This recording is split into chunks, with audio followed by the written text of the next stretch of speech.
Bonjour, c'est PN Théorie. Donc pour ce matin, j'avais envie de vous montrer une manière de trouver la paix en soi. Et une des manières de trouver la paix en soi, c'est de se découvrir digne d'être. Digne d'être, c'est-à-dire qu'on n'a pas à se montrer digne. On n'a rien à faire, on n'a rien à prouver. Simplement le fait d'être un être humain, ou même un être, on est digne. On a cette dignité en nous. C'est une légitimité. Et c'est ce qui fait le fait qu'on n'a rien à prouver, on peut être en toute sérénité. On n'a pas à se montrer parfait. On n'a pas à exceller dans quelque chose. On n'a pas à se montrer bien quelqu'un par rapport à quelqu'un d'autre. On est tout simplement et on est digne du fait qu'on est. Alors c'est une phrase de Baltimore qui m'a permis, d'un texte de Baltimore, qui m'a permis d'illustrer justement cette notion de dignité qui permet de trouver la paix en soi. Et j'ai relié les deux notions. Alors ce texte de Baltimore, il recèle beaucoup, chaque phrase demanderait à être commentée. Donc c'est certainement ce que je vais faire, pas systématiquement, mais pour les choses les plus intéressantes. Mais il y a une des phrases qui m'a le plus marquée lorsque j'ai découvert ce texte il y a environ une vingtaine d'années, et qui m'a touchée et que j'ai toujours gardée en tête. Et cette phrase, c'est celle-ci. Vous êtes un enfant des étoiles, pas plus que le ciel et les étoiles. Non, excusez-moi, c'est vous êtes un enfant de l'univers, pas plus que le ciel et les étoiles. Vous avez le droit d'être ici.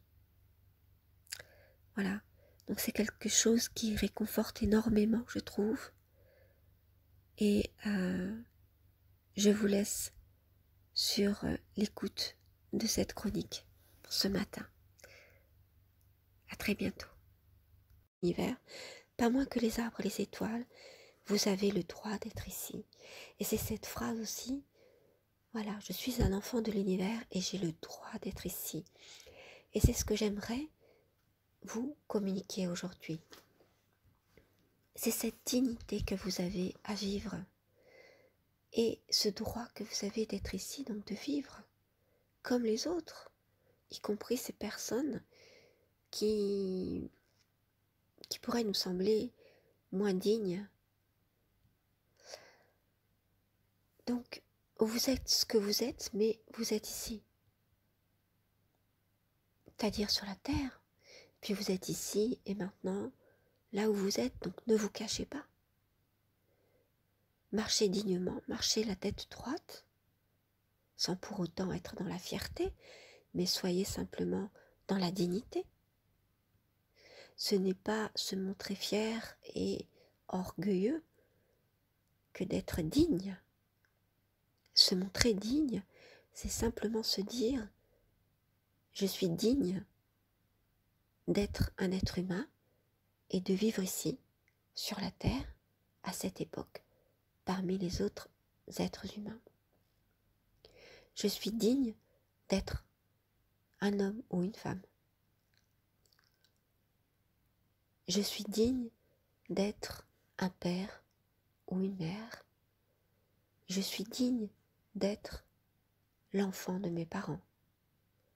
Quels que soient les parents que l'on ait eus, quels que soient les enfants que l'on ait, quelles que soient toutes les personnes que l'on côtoie tout autour de nous, ou qui nous entourent, on a le droit d'être ici sur la terre.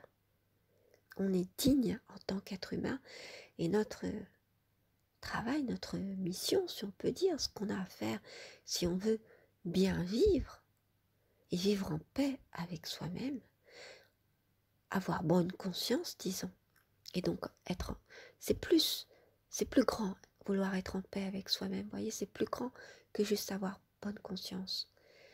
Parce que avoir bonne conscience, c'est, on peut se raconter des histoires, peut se faire des illusions pour se donner bonne conscience. Mais être en paix avec soi-même, ça veut dire que non seulement on a bonne conscience, non pas on se donne, on a bonne conscience, et que si on a conscience d'avoir fait des erreurs, on demande pardon si ça a eu un impact sur d'autres personnes, on peut demander pardon, et alors à ce moment-là, faites-le. Faisons-le tout de suite. N'attendons pas des années. Ce qu'il y a à faire, faisons-le tout de suite. On ne sait pas quand est-ce qu'on mourra. On ne sait pas, la mort nous prend avec les accidents qui sont possibles, les maladies, etc. Personne ne connaît la date de sa mort. Il faut quand même dire les choses clairement.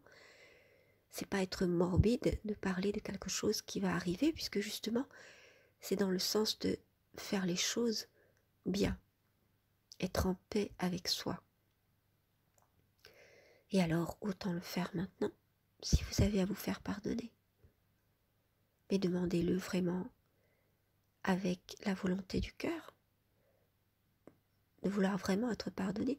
Si évidemment vous êtes devant quelqu'un d'extrêmement toxique qui va se servir de ce pardon pour vous faire du mal, alors n'allez pas le lui dire, mais demandez-lui pardon dans votre cœur. Ou alors accordez-lui pardon dans votre cœur, c'est-à-dire pardonnez-lui ce qu'il a fait. Ça ne veut pas dire, attention, pardonner quelqu'un lorsqu'on a vécu quelque chose d'extrêmement difficile, une relation toxique. Je vous prie de m'excuser, j'entends le bruit qui est autour de moi. Ça ne veut pas dire qu'on va accepter de continuer à se faire maltraiter. Après, dans la vie de tous les jours, on peut mettre en place des mesures pour se faire bien traiter, disons. Mais on peut aussi pardonner pour ce qui a été fait. C'est comme ça qu'on peut être en paix avec soi-même. C'est lorsqu'on a pardonné et qu'on a demandé pardon, quand bien même l'autre ne nous accorde pas son pardon. On ne va pas rester dans la culpabilité tout le temps. Il faut assumer ce qui a été fait. Se dire, bon d'accord, ok, j'ai fait du mal, j'ai fait quelque chose que je n'aurais pas dû, j'ai demandé pardon, l'autre personne ne veut pas m'accorder son pardon, mais ce n'est pas à l'autre que vous devez demander pardon.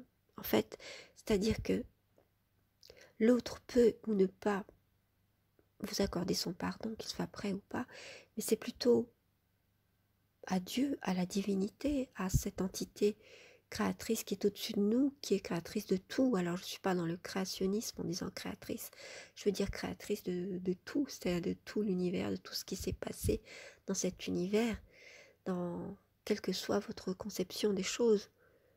On appelle Dieu comme on veut. Moi j'ai décidé d'appeler Dieu par son nom, mais on peut l'appeler comme on veut. C'est la même chose, c'est ce principe de vie, ce principe de tout, c'est très difficile d'en parler d'ailleurs. Alors, c'est vrai que soyez en paix avec vous-même, c'est la chose qui m'a le plus bouleversée, et j'espère qu'elle vous parlera, qu'elle résonnera en vous. Trouver la paix, c'est vraiment en soi-même, en soi, au fond de soi, c'est la chose la plus importante pour chaque jour. D'ailleurs, dans les relations, et je vais parler encore des relations amoureuses ou des relations amicales, relations à l'autre, tout simplement, c'est vrai que c'est bien de ne pas rester sur un désaccord et d'essayer de trouver la paix, par exemple avant de s'endormir, de ne pas dormir sur un désaccord, une tristesse, si c'est possible, à chaque fois que c'est possible, bien sûr. Et si ce n'est pas possible avec l'autre, eh bien soyez en paix avec vous-même et avec Dieu. Alors, être en paix avec vous-même, ça ne veut pas dire, bon, l'autre est un imbécile, c'est pas grave, moi, de toute façon, je dors tranquille, j'ai ma conscience tranquille, voilà. Vous voyez, c'est pas ça, c'est pas ce que je veux dire. Ce que je veux dire, c'est essayer de de faire un petit examen de conscience en se disant, bon, en s'étant calmé auparavant, en ayant par exemple pris un bain, une douche, c'est vrai que c'est toujours bien purificateur, hein, le fait de se doucher, de se laver. Et ça permet de se purifier, comme je l'ai dit dans la première émission. Si ça vous parle, eh bien faites-le aussi. Et puis ensuite se dire, je fais la paix avec moi-même, j'essaie de m'apaiser en me disant, ok, peut-être que j'ai dit des choses vraiment qui n'étaient pas bonnes, je compte demander pardon tout de suite ou demain, ou, etc. Ou même par texto, quand quelquefois on peut ne pas pouvoir affronter le regard de l'autre, c'est trop difficile lorsqu'il y a eu un conflit, mais on peut laisser parler son cœur, et quelle que soit la réponse de l'autre, si on voit que l'autre s'en sert pour nous faire culpabiliser, bon, laissez tomber après, et puis soyez en paix avec vous-même pour vous endormir. Parce que le sommeil demande un lâcher-prise, et il permet aussi de se recharger l'esprit. Si vous êtes dans du négatif, vous risquez de vous réveiller aussi dans du négatif. Alors, il y a quelques fois où c'est, comment dire, cela arrive, on ne peut pas faire autrement, mais il faut garder ne serait-ce qu'une petite parcelle, un petit millimètre de soi, en soi-même, dans son esprit, dans son cœur, en soi, pour la paix. Gardez toujours une petite place pour la paix, pour les gens qui en valent la peine et qui ne sont pas vos bourreaux, vous voyez, évidemment. Mais ceux qui sont vos bourreaux, pardonnez-leur dans votre cœur. N'allez pas le leur dire, puisqu'ils vont s'en servir, bien sûr, pour vous faire encore plus de mal. Et pardonnez-leur et restez digne. C'est ce qui va vous permettre, le lendemain matin, de vous lever la tête haute, d'être digne, de savoir pleinement ce que vous avez dit, ce que vous avez fait, d'avoir fait cet examen de conscience, et de pouvoir parler calmement avec les autres, sans que vous soyez pollué par ces pensées négatives, cette culpabilité. Plutôt que de la culpabilité, choisissez la responsabilité. C'est-à-dire, je me sens complètement responsable de ce que j'ai dit, de ce que j'ai fait. J'aurais dû ou j'aurais pas dû, ou j'aurais dû le faire autrement. Il s'est passé telle et telle chose, ok. Mais vous vous êtes pardonné à vous-même et vous avez fait votre examen de conscience devant cet univers, cette divinité, ce Dieu, appelez les choses comme vous voulez. C'est ce qui fait que nous sommes en vie, que nous sommes là, et ce mystère qui fait qu'on ne sait pas pourquoi, on ne sait pas exactement tout, de tout, on essaie de comprendre à notre niveau, mais on essaie en tout cas d'apprendre à vivre et de s'élever, d'aller toujours vers plus de bien-être, d'élévation, pas seulement du bien-être, pour du plaisir, vous voyez, mais du bien-être psychique, mental, émotionnel, le bien-être à tous les niveaux. Et ça passe par la dignité, se sentir digne d'être un être humain. Voilà, ça sera le maître mot de cette petite chronique d'aujourd'hui. Prenez soin de vous aujourd'hui, je vous souhaite une très très bonne journée. À très bientôt pour une prochaine.